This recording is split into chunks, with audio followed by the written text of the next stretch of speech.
The 2025 fantasy football redraft season is over, but that means we shift gears into Dynasty mode. So in the next 2 weeks, we are bringing you our Dynasty rankings. And today we are starting with our top 30 Dynasty quarterbacks and breaking them down into tiers.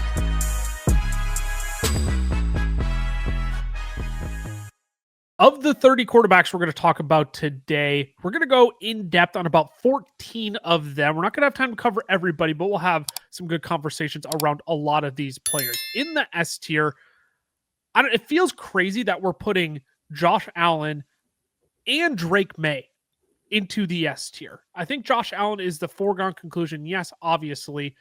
But Drake May finds himself here in our consensus rankings, Cameron. And I think when we get into the A tier, it'll make sense. But even over on Keep Trade Cut, we're looking at Drake May per the people. Keep Trade Cut is a crowdsourced resource for dynasty managers. Drake May is the quarterback one overall ahead of Josh Allen. So my biggest fear here is, are we just prematurely strapping a jetpack onto Drake May and sending him to the moon? I mean, phenomenal season. Don't get me wrong. We're talking about the potential MVP this season. But golly, hasn't it seemed like the past few years, every time we've done this, that quarterback goes into their second or third year into the league, and then it's just a colossal faceplant? A little bit, but at the same time, I mean, we're talking MVP here. He has really no wide receiver weapons.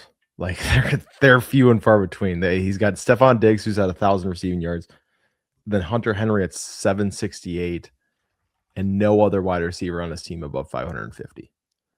So it's not like he's, sitting there loaded, ton of guys to throw the ball to. He's making it happen on his own. It's the first year of the new regime, right? So it's a brand new system that's come in, and he just flourished, took it in stride. He's fourth in rush attempts at the same time too. So I think that's another big thing of he's got the rushing base. He only had 4 rushing touchdowns this year and is still quarterback 2 in points per game. So that's something that could easily, come up and help with the next season. But yeah, I do feel like, I mean, obviously it's a little concerning. The schedule helped a lot. That's been like the big talking point of the MVP, why it should be Stafford. So that's something to keep in mind. But at the same time, he's done everything you could possibly ask from him. He's had 1 game under 15 fantasy points this season in 4-point passing touchdown leagues. So he's been unbelievably consistent too. So I don't think it's too early. I really would struggle putting him ahead of Josh Allen based on the body of work that Allen has continually put up. But I have obviously we did these rankings, so I have no problem with him in the S tier. But yeah, it is a little worried. You just get a little worried putting a guy in a second year up here. But at 20, what he's doing at 23 with limited weapons on the outside, it's like, I don't know. I don't see how he could fall that far from what we're seeing right now. Yeah, I can already hear the people in the comment section. Oh, check his record of stats against below 500 teams. And again, if you want to throw out the Matt Stafford argument, okay, show me how many passing touchdowns Matt Stafford has inside of the 5-yard line this year, and then let's talk, right? That's the exact counterpoint there. My question is the middle ground going forth for Drake May going to be somewhere between 15 to 31 passing touchdowns, right? 31 passing touchdowns this year. Is that going to hover close to the 24, 25 mark going forth? Because that's going to impact things as well. But I think you nailed it right on the head. The thing we loved about Drake May and knew he had the top 5 upside in him come draft season when he was taken by the Patriots was that he can be mobile, right? He can be a great pocket passer, but Justin Herbert was a player that we scaled an upside comp for, right? And we've seen Justin Herbert have a colossal top 3 season like this with Drake May. So that's why I'm like, are we strapping the rocket ship here too quickly? Because we've seen Justin Herbert come back down, bounce back season this year. Don't get me wrong, but I'm just gun shy to immediately hoist Drake May into this S tier. He's my consensus. He's our consensus quarterback 2. He's my quarterback 2 in Dynasty rankings, right? So I have him ahead of all the guys we're about to talk about, but he's the one where I want to make sure we at least flush out sound logic here, because if they get any semblance of a true wide receiver 1, not a wide receiver who's out partying on boats during the offseason, and it's Kayshon Boutte who's coming out of left field catching deep bombs from Drake May. If we can get Drake May, his wide receiver 1 for the future, we're in business. We're in business. Nobody's asking him to be Josh Allen, But I'll tell you what, it's pretty nice when you do get the Jets and Dolphins 4 times a year total, and you also get a guaranteed high scoring affair with Buffalo for another 2 games. So a third of your games, you're basically locking in Drake May as a guaranteed top 5 option. And those just simply don't grow on trees. I want to keep moving to the A tier because it's not worth sitting here and telling you how good Drake May is, right? You saw it with your own 2 eyeballs this year. I want to talk about some of the volatility here of the A tier, which is made up of Jaden Daniels, Lamar Jackson, Joe Burrow, Jalen Hurts, and Patrick Mahomes. I want to start with the 2 mobile guys at the top because it was a struggle for Jaden Daniels and Lamar Jackson to stay healthy this year. How much are you willing to forgive with these 2 guys? I have no problem with them being 3 and 4 in our Dynasty consensus rankings here, but it's a conversation. How much are you willing to forgive after these 2 basically plummeted your fantasy seasons, taking them in the first 5 rounds of drafts? Yeah, Jane Daniels definitely a little scary just because it feels like we have seen this before with Lamar of he's either winning you your season or it's just injury riddled and feels like you're essentially putting a CMC-esque guy at your quarterback position Which of feels crazy, but they are either 24 points per game or they're missing half the year. And it was a little, I mean, obviously it stinks the way the year happened too, because it was 3 completely different injuries that he battled. And then obviously yeah, the Jay elbow, Daniels, yeah. Jane Daniels took him out the last 7.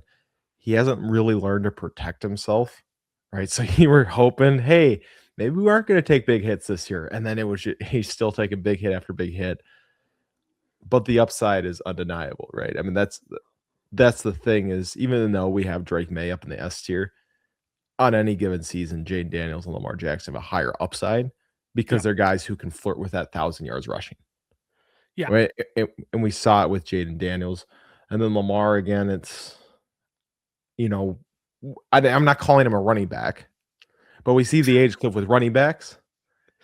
As far as legs go, how much longer is he going to be able to produce at the level that he's at? Right. And we saw the injuries start to get to him a little bit this year. Is that age? Is that just, hey, he was banged up the whole season? That's kind of the question. But the upside between the 2 of them, is so undeniable that I think it's worth the injury risk. I mean, you talk about how you just want to target these guys with the mobile rushing upside, and I get it. I really do.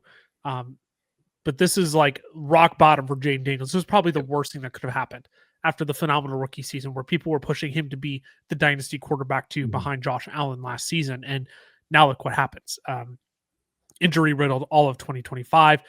Nothing that indicates he will come back less healthy in 2026.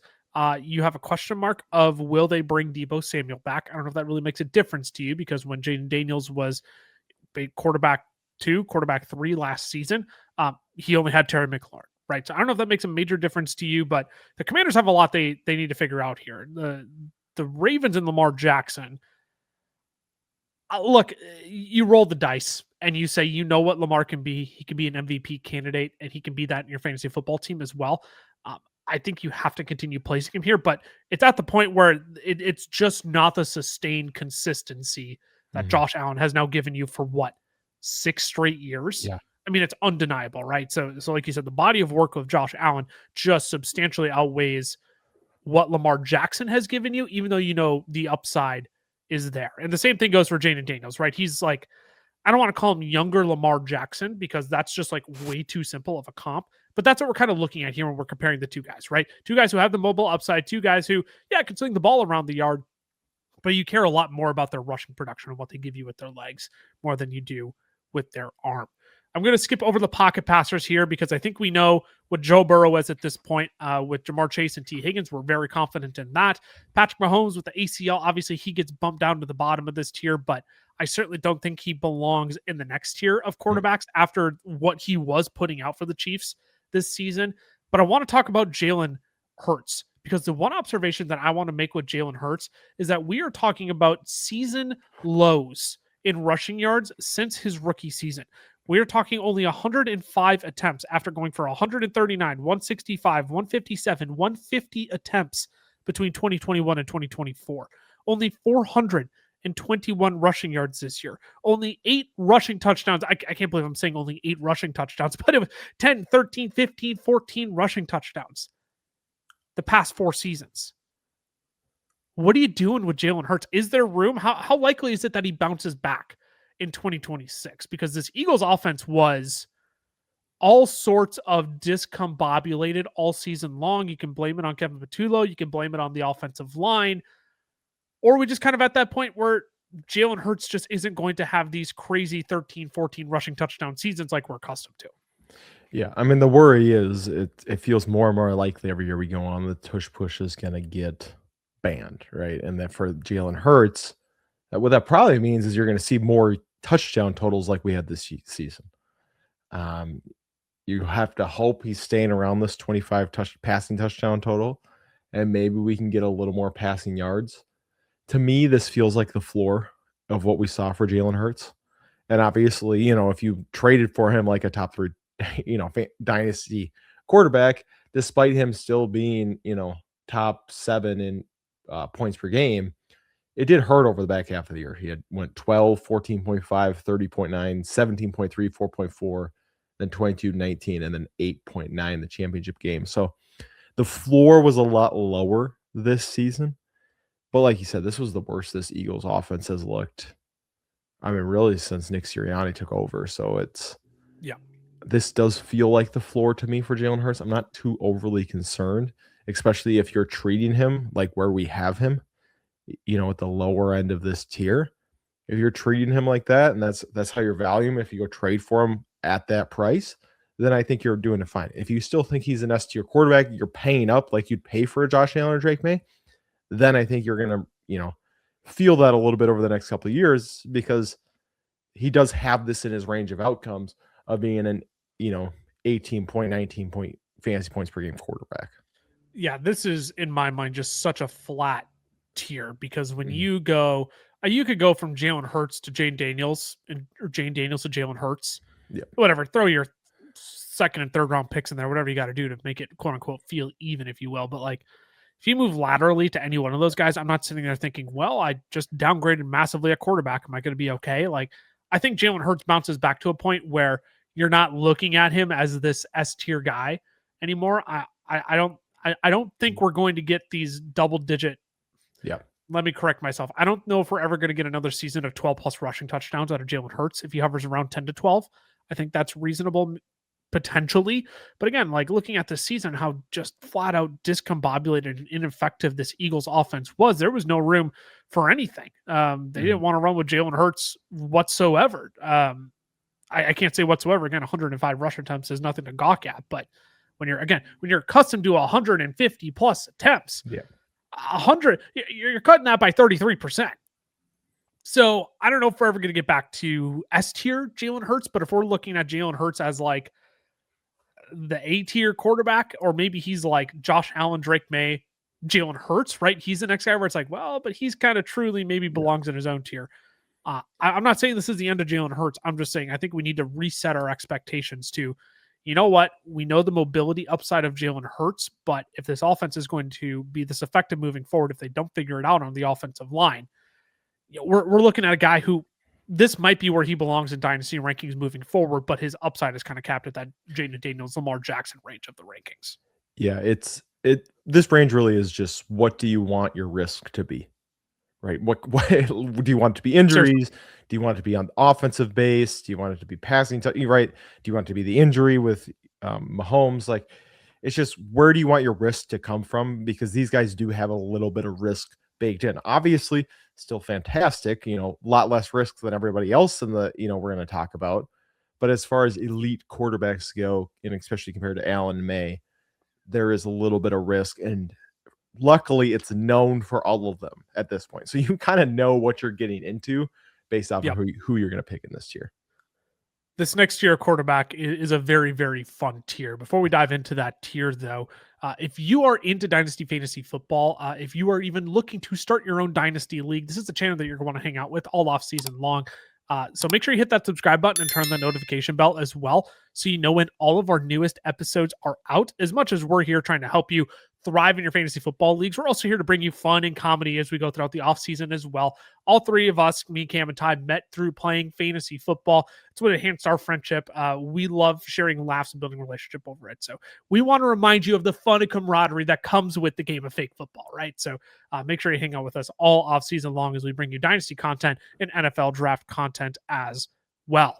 The B tier is fun, Cameron. As I mentioned, it's Caleb Williams, Justin Herbert, Trevor Lawrence, Brock Purdy, Bo Nix, and Jackson Dart.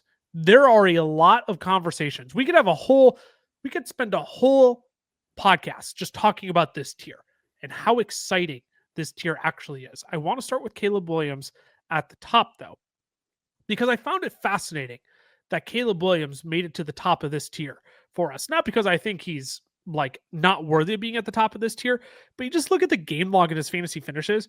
I'm just wondering if we're sitting in just a bit of recency bias over the last 3 weeks of the season from week 16 to 18, the quarterback 9, 7, and 10. But 4 weeks before that, 5 weeks before that, it's the quarterback 22, the quarterback 6, quarterback 25, quarterback 16, quarterback 15. You've got a lot of finishes between the quarterback 15 and the quarterback 25 this year. I'm not saying Caleb can't make that leap forward, but in your mind, what is it that actually puts Caleb Williams ahead of all the other quarterbacks in this tier? So for me, it's they already show they're going to use the volume, right? He was 5th in pass attempts, 8th in rush attempts this season. And this is a young team that's figuring it out together, right? He was only 58% completion percentage this season. So it wasn't like they didn't have it figured out. And you're watching Colston Loveland, Luther Burden, Rome Odunze starting to figure it out. And so the weapons he has around him, as well as growing in the Ben Johnson system, which we've seen, hey, this is translating, moving from Detroit to Chicago over the last couple of weeks, is I think what gets, for sure, me the most excited of.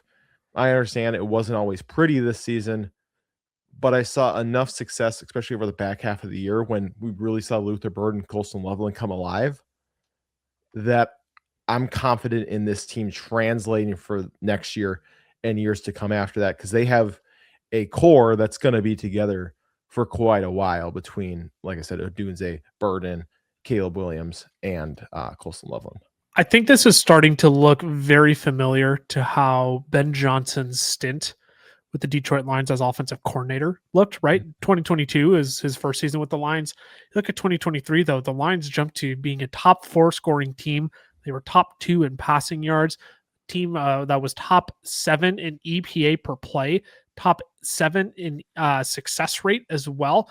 So if you're looking at year 2 for an offense getting adjusted to what Ben Johnson can provide, yeah, the team is set up really well to make that leap.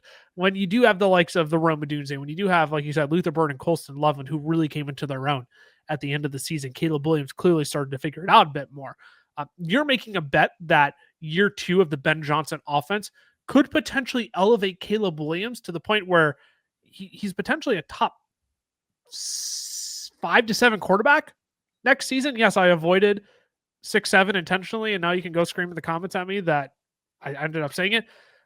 But I get it. I get it if you want to make the exciting bet on that. But then you have a guy like Trevor Lawrence, Cameron, who you and I have remained faithful through all the haters, all the doubters. It was pretty grim at one point this season. I was almost ready to just bottom out on my Trevor Lawrence stock. It was looking pretty bad. But now we're up. We're Bitcoin with Trevor Lawrence. Are you kidding me? We're talking about a guy who is averaging over nearly 27 points per game in the final 7 games of the season. The playoffs might be telling of this. Has Trevor Lawrence actually figured it out? Like, is he a guy that we should be considering up in that A tier moving forward? I mean, it was otherworldly what he was putting out over the back half of the season. Yeah, I do want to preface, because I know, again, we talked about with Drake May, people are going to bring this up. The teams he played from week 12 on were Arizona, Tennessee, Indy twice, the Jets, and Tennessee again. But he did go into Denver and put up 279 and 31 fantasy points, and had another rushing touchdown. So it's not like he's done it against nobody. He against Kansas City, he had 2 rushing touchdowns, another touchdown, to put up 27 fantasy points. So he's done it against good teams as well. And obviously, beginning of the season was shaky. And that's kind of where people started to lose faith because it was, felt like Kyle Pitts-esque of, oh, I put my hope into this guy one too many times. Right. Shame on me. But then, like you said, I mean, over the back half of the year, it was ridiculous. And we talked about this with Liam Cohen, where we said, hey, look at last year. Baker Mayfield put up these rushing totals that were an anomaly based off of what he had before. Watch out for that with Trevor Lawrence. What does Trevor Lawrence come out and do? He is second in rushing yards over the last 6 weeks. Last 7 weeks. He had 4 rushing touchdowns in those last 6 games. We saw the rushing totals come. The passing looked like it came. Like you said, playoffs is going to be a little bit telling if it sticks. But you can tell Liam Cohen has full confidence in Trevor Lawrence right now moving forward. And they've got a plethora of weapons, between Travis Hunter, Brian Thomas, Jacoby Myers. They've figured out Parker Washington, Brenton Strange. So I think Trevor Lawrence is, I think he's just going to be up here, and it's going to feel gross next year probably. You're going to be like, oh, I don't know. It's going to honestly feel like Brock Purdy-esque, I feel like. Sure. Like, it's not super sexy, but it could be really good. And as long as he's healthy, it's going to at least be pretty good, right? He's going to be worthy of this tier as long as he stays healthy. And, he's a guy who's also 6'6", 240 pounds. So health is a little less of a concern for Trevor Lawrence compared to some of these smaller quarterbacks. Yeah. If he can maintain, I get it, the rushing touchdowns probably won't be sustained at such a high rate. But again, think about it. If you go into year 2 with the same offensive coordinator, so same head coach, same play caller, I should say. I don't want to say do things improve even more because that's reckless, but like, is this the new norm that you can kind of expect? Maybe not 26 points per game, but is it regular to just expect 20 points per game out of Trevor and he gives you a top 12 week 70% of the time next year, right? Which ends up becoming just super, super valuable. When you consider Joe Burrow missed how many games this season, when Jaden Daniels and Lamar Jackson missed how many games this season, when Jalen Hurts might be on the decline, when Patrick Mahomes is going to miss how many games with an ACL next season. All of a sudden, the options are kind of thinning out here, and you could be looking at Trevor Lawrence as a potential top 5 guy just with the way the chips fall, assuming he stays healthy. So, I mean, do chips have to fall right for him to get to that like top 5 stats? Absolutely. But the point is if he's figured it out over a larger sample than Caleb Williams might have. Caleb Williams hasn't been playing bad football by any means. That's not what I'm saying. But from a fantasy perspective, when Liam Cohen's offense is humming, we have a larger sample size of Trevor Lawrence proving to be a top 12 option than we do Caleb Williams. Yeah. The only concern is we've seen this in year 1 with a coach before with Trevor Lawrence already with Doug Peterson, where it was like, oh my gosh, he figured it out. We had a quarterback 8 finish.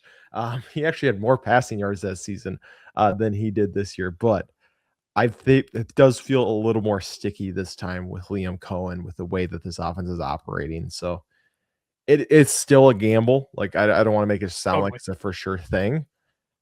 But I'm staying on the Trevor Lawrence bandwagon, which might not mean anything to you guys because I've been on it this entire time. So I was going to say, yes, this might not mean anything. This was therapeutic for both of us as we, one of my surprise projections was that Trevor Lawrence finished as a top 10 quarterback at the start of the season. And I couldn't believe how I got there.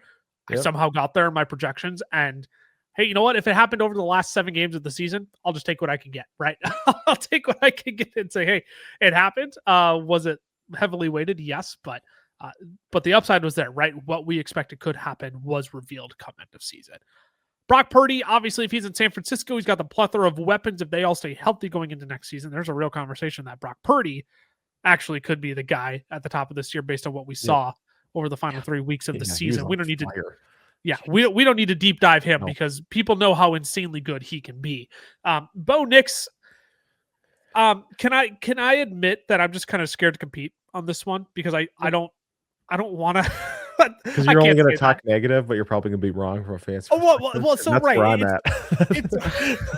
It's not even talking negative. It's just, hey, Bo Nix is Bo Nix. I think we know who Bo Nix is. He wasn't carried by Vance Joseph defense. I don't want to say that because you don't just get to 13-3 by purely being carried by your defense. But like, I just straight up prefer Caleb, Justin Herbert, Trevor Lawrence, Brock Purdy ahead of Bo Nix. I mean, Bo Nix just didn't do enough for me this year to prove he needs to be launched into an automatic top 10 guy. Yeah. Even at only 25 years old. That's just kind of where I'm at on Bo Nix. And I don't want to engage the conversation further. Yeah. Because again, I would rather not get to the argument of, yes, Bo Nix is good, but is he fantasy good? Can he have the spike weeks like Trevor Lawrence and Caleb Williams and Brock Purdy and Justin Herbert can have? Maybe. I just don't think the ceiling is as high for Bo Nix as it is for those guys. No, I would agree. And that's all it is. That's why I don't really want to deep dive any further, because I don't want to say anything bad about Bo Nix. It's just the ceiling's higher for the four guys ahead of him. Jackson Dart, I do think, also has a higher ceiling than Bo Nix. But what I'm really worried about here is the potential volatility of Jackson Dart. Obviously closed out the season very, very strong when Cam Scatterby was in the lineup. Jackson Dart was on fire. I do think the head coaching hire for this team could potentially make a difference as well. Where do you kind of lie on Jackson Dart here? Because I'm just worried there's maybe a bit too much volatility. I know you're going to get Malik Neighbors back next year as well, but coming off an ACL tear, we'll see how productive he actually is, how explosive he is, obviously. But I'm just worried, like, I don't, this is one with Jackson Dart I really don't want to jump the gun on. But at the same time, I don't hate it if you're like, I can go invest in a potential top 7 dynasty quarterback at quarterback 10 to 12 value and come out net positive on that. He feels Kyler Murray-esque to me. That's Kyler Murray in like early Jalen Hurts, where it's like, I'm really just banking on the rushing. I'm really banking on the rushing. Yeah, you look at the passing stats. He had one game all year over 250 passing yards. And obviously, like we said, no Malik Neighbors. Wan'Dale Robinson was by far their best wide receiver. So I'm not putting that all on him. No, totally. They fire the coach halfway through. So there was a lot going into that. But you definitely are banking on the rushing upside with him, which is scary when you look at, entered concussion protocol 5 times in his first 10 games. Mm-hmm. That's a little concerning, right? And so how much is the next coach going to want to continue to put him in these situations where he's lunging headfirst at defensive backs while he's running out of bounds, right? Because it's been pretty clear that he has no interest in preserving his own health. No. Right? That's how he plays. That's how he thinks plays. He's Cam Scatterby. Like, yes. He 100% does. He runs like he's in that same body with the same size head. And he just is not. Like, he's not that guy. And so, but at the same time, it's small hard. Head Jackson Dart. It is really, really hard to deny. 12 starts. He finished top 12 9 times. Finished top 7 5 times. Top 5 4 times. It might not always be pretty. And they actually don't have a bad defense, so they could be a surprise team. Well, that defense could get a whole lot better next season. Yeah, and so they could have, they could be a surprising team if he figures it out. Similar to kind of how Kyler Murray was his second year. Malik Neighbors is his D-hop, but I'm not saying that's what's going to happen. No. Yeah. But I just don't know how sustained fantasy success is going to be for Jackson Dart. I do think he's going to have spike seasons. I think he's going to have spike weeks. I just don't know if we're going to look at Jackson Dart in 5 years and go, he's still this guy who should be in the A tier, who's going to be, competing with the Jaden Daniels and Jalen Hurts of the world. Right. And what's that worth in the long run then as well? Because we even think about Kyler Murray over the last 3 years. Yeah. Exclude this season. But every year it's like Kyler Murray, this is it. He's healthy. He's got the rushing ability. He's got the weapons to throw to. He's got Marvin Harrison Jr. He's had D-hop, right? But every year he turns in this kind of semi-pathetic quarterback 10.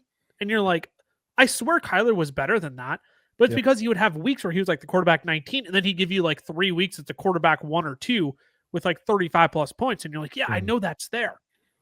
So I think Jackson Dart, like you said, in his sophomore season, could he absolutely spike, finish as a top 5 quarterback just based on rushing upside alone, getting Malik Neighbors back, getting Cam Scatterby back, becoming a more effective unit on offense? Absolutely. But the question is, how long is that going to be sustained? How long can he be sustained? How long can he stay healthy? There's, again, it's the volatility thing here that I'm worried about. I'm not worried about Jackson Dart's potential to put up fantasy points. We all know he can do that. It's the volatility piece of this that I am much more worried about. Thus, he kind of slides in at the end of the tier, even though, once again, he's a guy who could very well be at the top of this tier as well. Today's show is brought to you by our friends over at Underdog, where you can get into the game this season playing Pick'em. It's extremely simple. Just pick higher or lower on 2 or more of your favorite players. For example, I'll pick the highers on Justin Jefferson, Jamar Chase, and Xavier Worthy. If I played $10 and got all 3 of them right, I would win $60 just by watching football. And that's the beauty of Pick'em. You can track your picks and your wins while you enjoy the game. Now, if you're not on Underdog yet, scan the QR code on your screen or use our code FELLAS when you sign up, because new customers will get $50 in bonus funds when you play your first $5 on the app. Plus, Underdog will give you a free pick to use in your first entry. Again, that's code FELLAS over on Underdog. Now let's get you back to the rest of the show. Let's move on to the C tier now, a little bit smaller of a tier, but it consists of Dak Prescott, Jordan Love, CJ Stroud, Baker Mayfield, Jared Goff. I only want to talk about 2 quarterbacks in this tier because Dak Prescott, the only reason why he's in this tier is because he's 32 years old. If he were 29, I promise you he would be in the B tier, because unless if the Dallas Cowboys improve in their secondary, they're going to be in shootout after shootout after shootout after shootout against teams. And all he does is put up fantasy points. And all he does is put up fantasy points. All he does is put up fantasy points, especially if they bring back George Pickens next year. Again, although go ahead. Although it will be an even year next year, so I don't know if we want to count on it. He did. I mean, he kept it up. Quarterback 6 in an odd season. I mean, it is amazing when you look at that. Tale as old as time. Dak Prescott in odd years. Banger so fantasy football. Not fantasy advice, but if you do want to watch out for that next year, maybe take that under consideration. If you want to be pessimistic in any capacity and allow it to stem from it being an even year, you're allowed to feel that. Yes. You're allowed to feel you can't blame me if I'm wrong, but if I'm right, you can. It's a trend. We all know. Obviously, you don't want to base your draft picks on that, but important to note. Jordan Love, obviously, we know the upside he has as well, but again, it's just not to the same level as a lot of the guys you find in the B tier. The 2 disappointments in this tier have been CJ Stroud and Baker Mayfield of this past season. You're only on 1 season with Baker Mayfield, but clearly the loss of Liam Cohen impacted his performance this year. I want to start with CJ Stroud, though, because I don't know how long I can keep playing this game, Cameron. I just don't know how long I can keep stringing myself along and saying CJ Stroud is this like incredibly valuable fantasy asset. Can he give you top 15 weeks? He absolutely can. I just look at so many other weeks where I'm getting like anywhere from 13 to 17 fantasy points out of him. And I'm just like, what is that doing for me on any given week?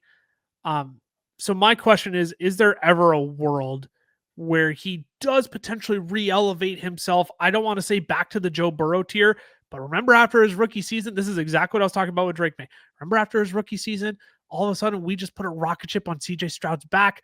It's like, boom, quarterback 5 in Dynasty. It's like, whoa, hold on here. Hold on here. Easiest Dynasty sell of all time.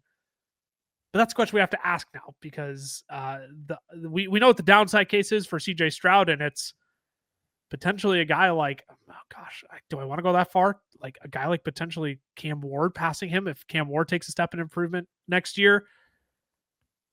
I want to know what the upside case is here for CJ Stroud, and if he ever can get back to that 30 plus passing touchdown upside, which is going to be needed if he finishes as a top 10 to 15 guy again. Yeah, so you and Ty have him as your quarterback 16. I have him at 20. I don't even think he belongs. Oh, so you are like substantially lower. I didn't even catch that. I think his upside is 2023 Tua. Oh, no. 4,600 passing yards, 29 passing touchdowns, 14 interceptions. Finished as the quarterback 9, but quarterback 18 in points per game that season with 16.7. That's where I think he's going to be, because he doesn't have. That's the difference between him and Drake May. Is Drake May has that built-in rushing upside. CJ Stroud just doesn't offer that to you at all.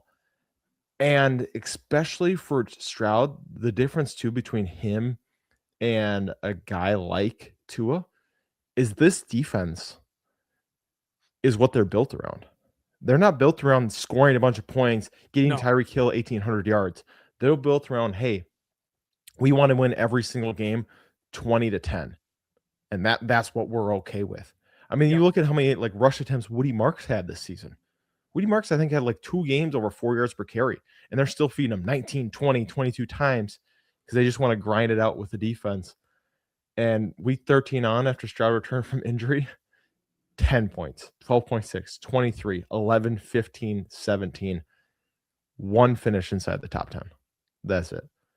He finished outside the 8 quarterback 18 or worse 4 of those 6 weeks. So I just don't have a lot of optimism from a fantasy perspective. I still think he can be a solid quarterback. I still think he can, lead a team with this great offense in the good playoffs. NFL quarterback. Yes. Yeah. But I just don't think he's going to be asked to do it or is necessarily going to do it from a fantasy perspective. 15.5 points per game this past season. Going back to last year, I know there was a few bugs in last season as well that skewed things, but only 13.7 points per game last season. You know what that was good for in 2024? Try the quarterback 33 in points per game. I mean, it's like the again, I'm not going to act like 2024 was a clean season for CJ Stroud. But you come into this season, you hope things get better. They don't. You're looking at a 15.5 point per game guy and a guy who only gave you 4 games of 17 plus points. Mm-hmm. Otherwise, he was below 17 points in every other game this year. Again, I know he missed some time this year. I'm not trying to hold it against CJ Stroud that everything has gone his way and he still can't do anything. But it's going, like you said, it's going to take 4,700 yards and probably knocking on the door of anywhere from 28 to 32 passing touchdowns for him to sniff top 10 upside. Mm-hmm. And if he's not going to give you the rushing production of Caleb Williams, of Justin Herbert, of Trevor Lawrence, even Brock Purdy was scrambling into the end zone come end of season, of Bo Nix, of Jackson Dart. It just becomes so much more difficult to envision how he's going to hit that echelon again. It's going to take a Matthew Stafford MVP season, right? Where he's giving you 37 plus passing touchdowns. And those are one in every 4 years?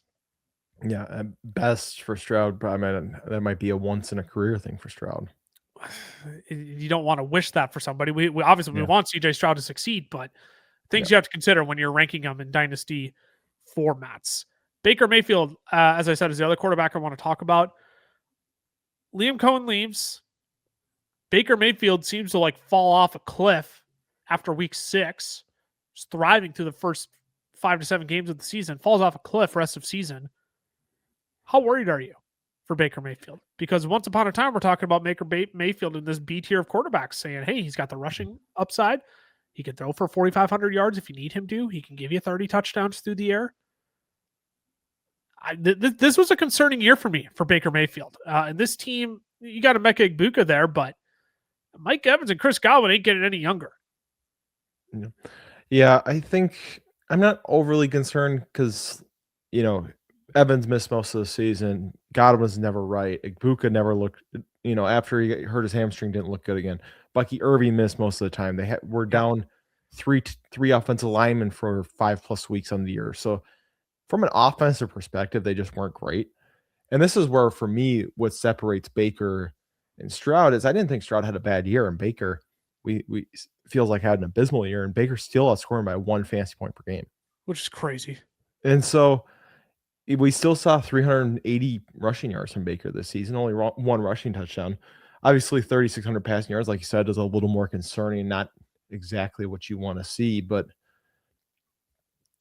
I'm not ready to panic yet. I'm ready to give him the benefit of the doubt for the next year. To me, feels like is going to be in the same spot as like Jordan Love and Jared Goff. So that's kind of why, for me, I have him at quarterback 15. I have him towards the upper end of this tier because I think he's going to bounce back. I think this offense is going to bounce back. We're recording this at what time is it? 4:30, 5 o'clock on Monday. 5 o'clock. I had assumed Todd Bowles would have been fired by now. I would assume they would have cleaned house. Yeah. They haven't yet. Maybe they do tomorrow.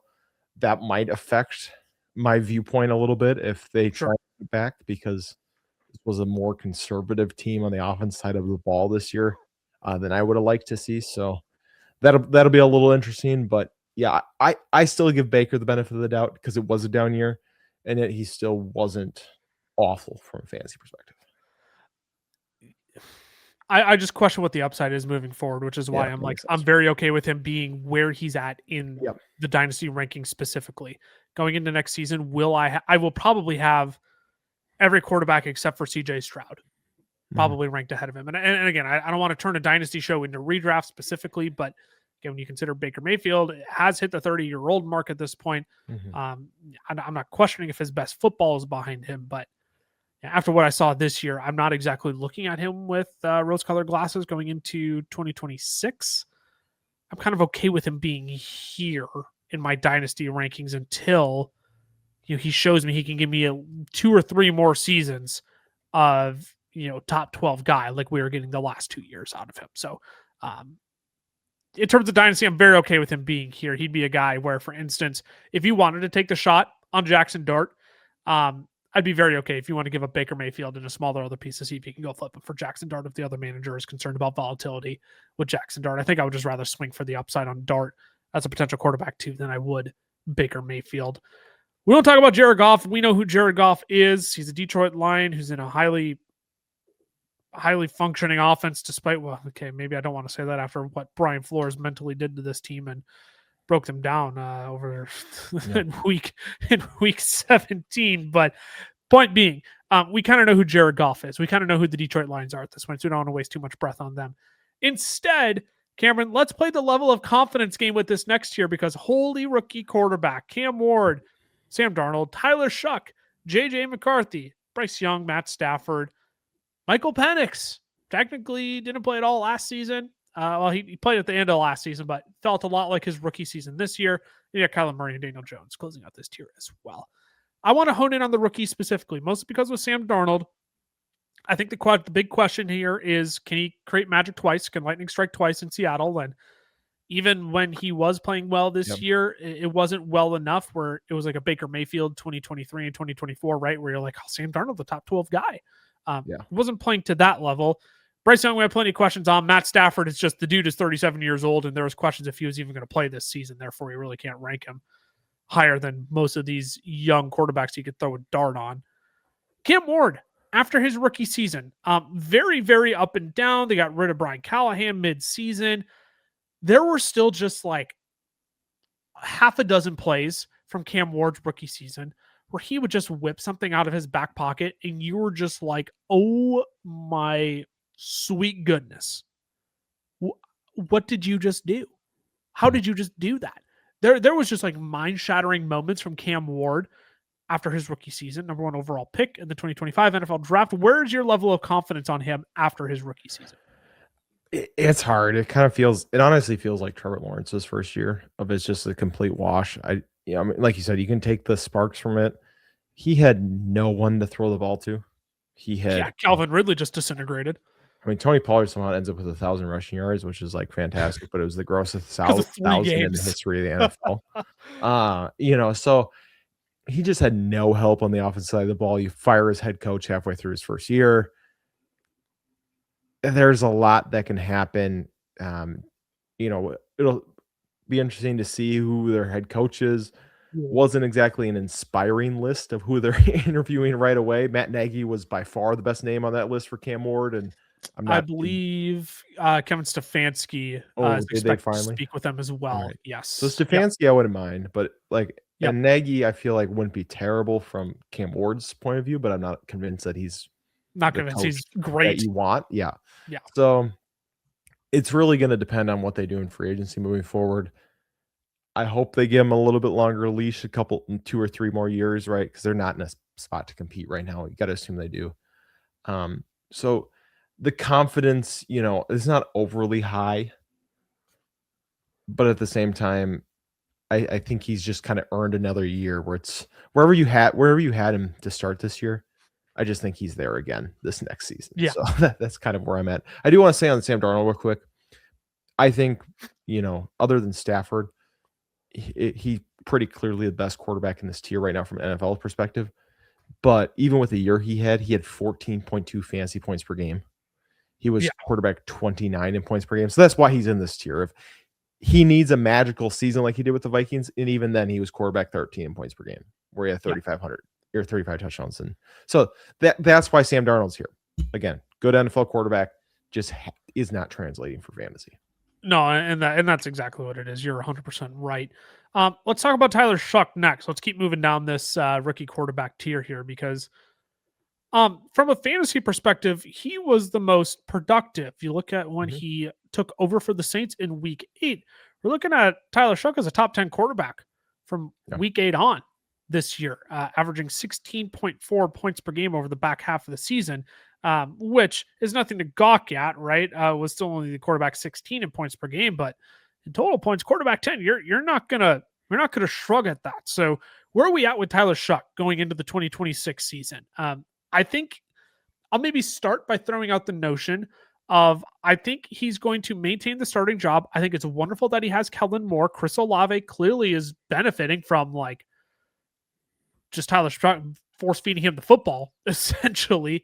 I'm kind of to the point where like Tyler Shuck is, if I'm playing in a Superflex league next year and I go elite quarterback at the top and nobody's drafting Tyler Shuck until like the quarterback 20, let's say, I'm good just kind of pumping my brakes and say, go ahead, I'll fill out the rest of my team and then eventually hop on a guy like Tyler Shuck as my quarterback too. Yeah, the nice thing is I think it's between him and Cam Ward as guys who have the longest leash moving forward, just because expectations for the Saints next year are going to be low again. You look at like J.J. McCarthy, expectations are extremely high next year. Bryce Young, kind of got to figure it out next year. Michael Penix, kind of got to figure it out next year as far as the young quarterbacks in this tier. I will say I was pleasantly surprised. I was a huge doubter. I was completely out on Tyler Shuck. He proved me wrong. It's going to help a lot that he's going to play in the NFC South again, Yeah. So he's got 6 games against defenses that you can play well against.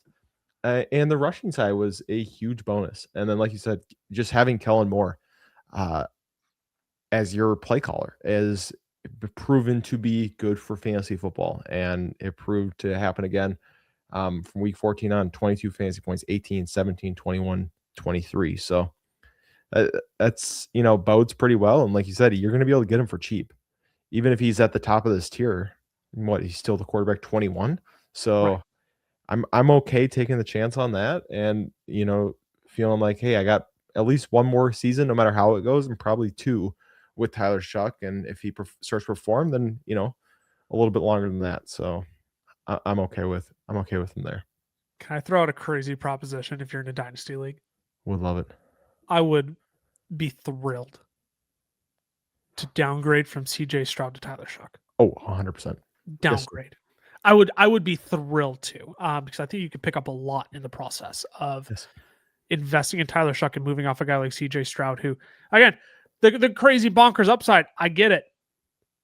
I don't know if I'm going to get it again on CJ Stroud, though, and based on what I got from Tyler Shuck is good enough for me to be my quarterback too, where I could pick up a few bonus assets to turn into gold in the process as well, right? Again, it's all about how you want to spend your dart throws in Dynasty, right? If you can pick up Tyler Shuck and a handful of draft picks for CJ Stroud, if you could pick up whatever else along with Tyler Shuck for CJ Stroud, he's a guy around, but I'd be very happy to just make that downgrade 100%. So I think the ceiling is relatively high for Tyler Shuck. I'm not going to sit here and tell you he's going to be a top 10 quarterback next year. But again, if Tyler Shuck turns in a quarterback 15 season next year, I'm not going to be surprised at all. And if his development under Kellen Moore continues to improve, steady progress is to be made here with Tyler Shuck. So I was pleasantly surprised. And I think it's worth noting that in dynasty formats moving forward of a guy who, if he's like your quarterback 3, you took probably what in a non-Superflex league, you drafted him in what, the 3rd round of your rookie draft this year, probably. That was a 3rd round pick well spent this year. So you can pat yourself on the back because you might have a tradable piece here in the future. Okay, the next rookie quarterback, Cameron. The guy who did irreparable damage to his NFL career by naming his alter ego 9. Yep. Not even 2 weeks into the NFL season. It feels so bad to say level of confidence, but like, what do the Minnesota Vikings do? Yeah.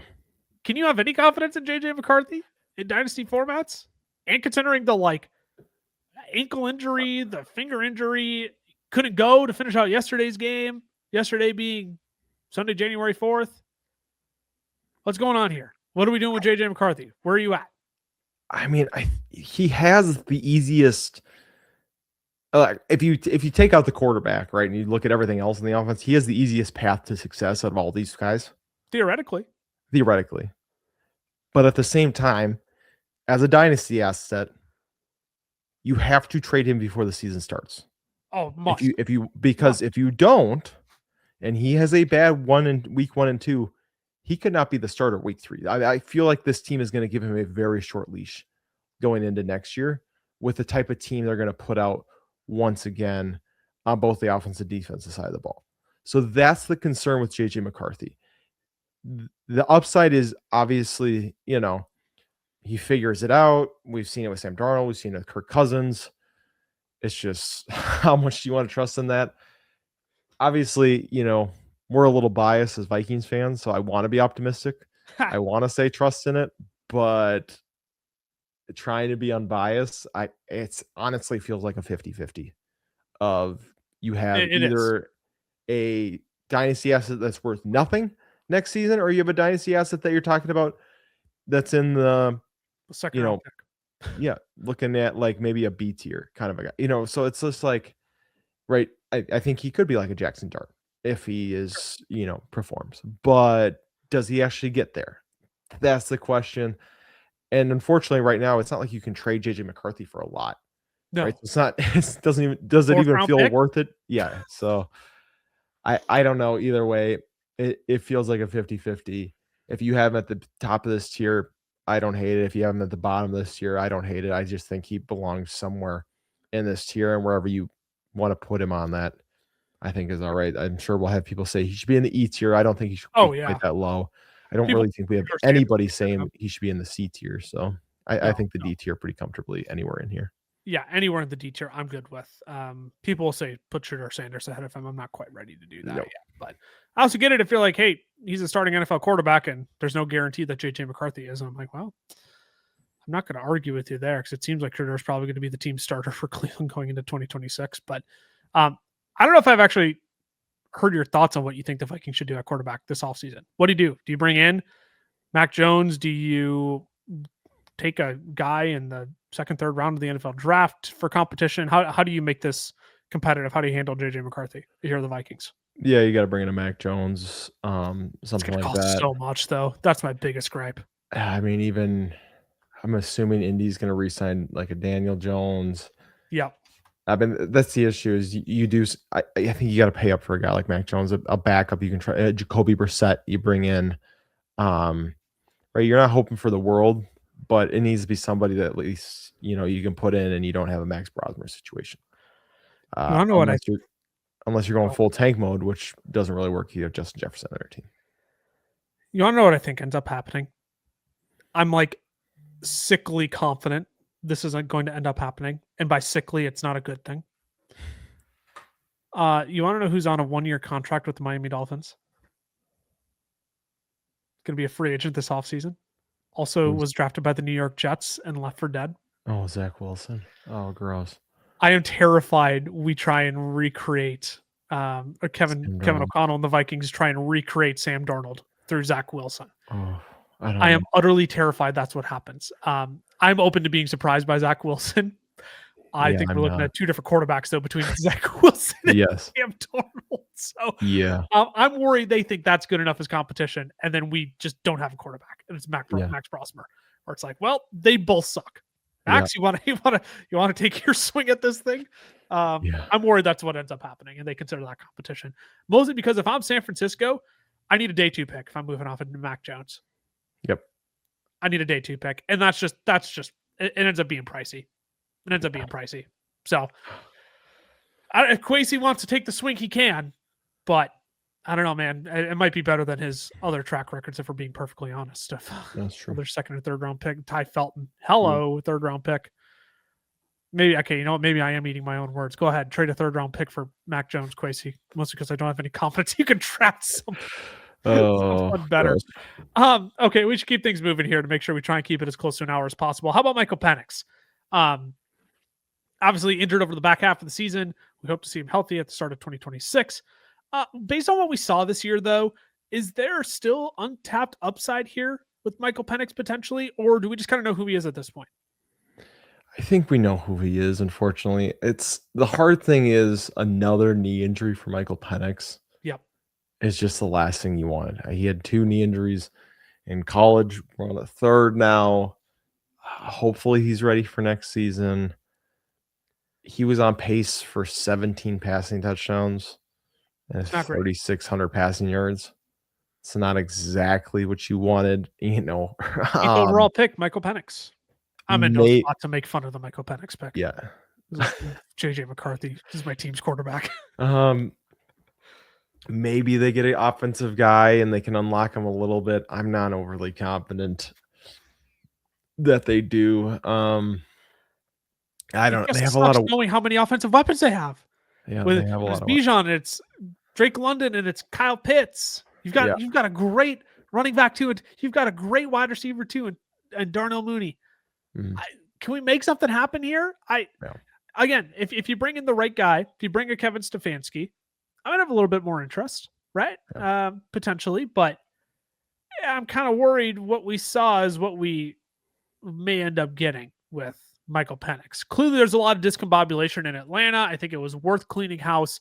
That's why I'm wondering if there's untapped upside here, because even after Drake London caught his touchdown against New Orleans, visibly upset going over to I didn't even bother to celebrate, just tossed the ball off to the side, immediately stormed over to the sideline, pushed off Raheem Morris, went straight to TJ Yates, a wide receiver coach, I believe he was, or is for the Atlanta Falcons, and just started chewing him out. So a lot of discombobulation. That's why I wanted to ask the question of, like, is there more here potentially with Michael Penix, or do we know what we're getting here? And I lean more towards, I think we know what we're getting. Yeah. The question is going to be better than Kirk Cousins or not? And my guess is that it probably will be. I'd rather see if it can be better than Kirk Cousins. You just have no rushing upside either. That's the issue. No. Like, at least with McCarthy, if the passing's bad next year, right, you might get rushing upside. He'll scramble for a 12-yard touchdown every 3 weeks. Yeah. Penix, you got none of that, especially coming off another knee injury. It's just, yeah. Ugh. Yeah.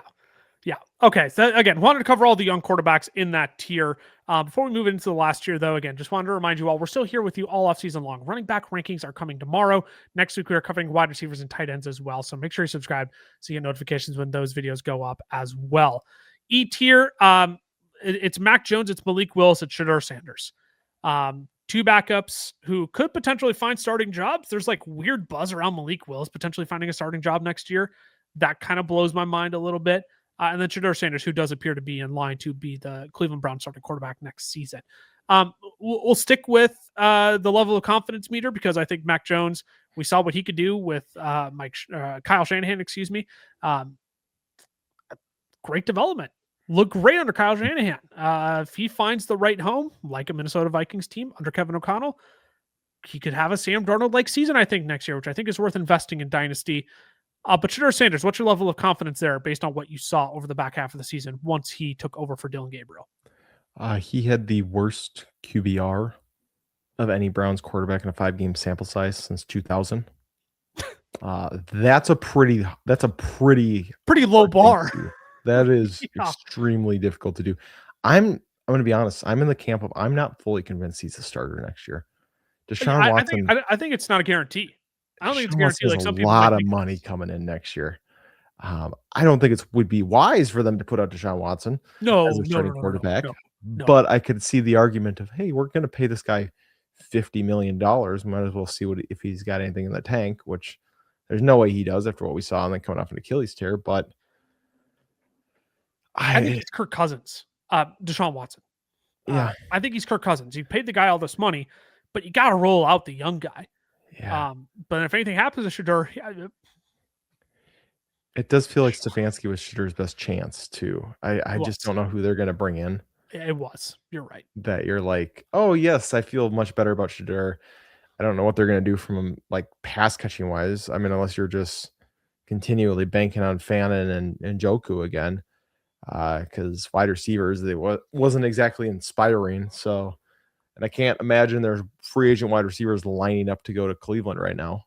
So I didn't realize you said it was a big cap hit for Deshaun Watson next year. Yeah. I didn't realize how big it was. Yeah. Isn't it like 75 million or something like that?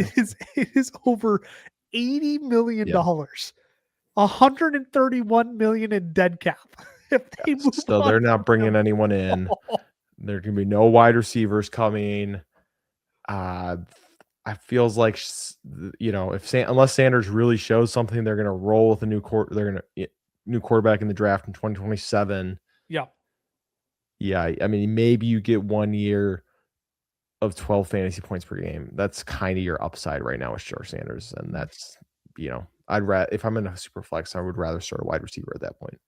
Now, to be clear, I'm sure what the Browns will do is end up restructuring in a way where they're going to add a crap ton of void years at the end of his contract, and they'll find a way to maneuver around that. But the point being is that Deshaun Watson is going to be a Cleveland Brown this next year, right? And again, not that we prefer him to Shedeur Sanders. That's not what we're saying, but no, again, feels in terms of the investment you have Money into the talks. quarterback and the young quarterback that you're trying to develop. But again, it's not a clean slate in Cleveland where Shedeur Sanders is just automatically taking over.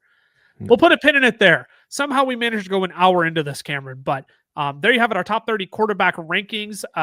On Thursday, we will bring you our top 36 running back rankings. If you want to follow us on our other socials in the meantime, Ty just dropped part 1 of his first NFL mock draft of the offseason. Part 2 is coming later today as you're viewing this video on Tuesday. So you can follow our other socials for that. FFL is over on Twitter. The FFL is over on Instagram. Fantasy Football Fellas on Facebook and TikTok. If you want to view that here on YouTube, we got you covered. Fantasy Football Fellas shorts. You can view that on. I am at Lucas Wenzel over on X. Camlaw FFF for Cameron. Appreciate you all tuning in. Appreciate you all sticking with us through the offseason as well. We appreciate hearing all of your thoughts and comments, debates in the comment section below as well. So we appreciate you all. Thanks for all the fun and success in 2025. We're looking forward, to a lot more in 2026. See you later this week. Deuces. Deuces.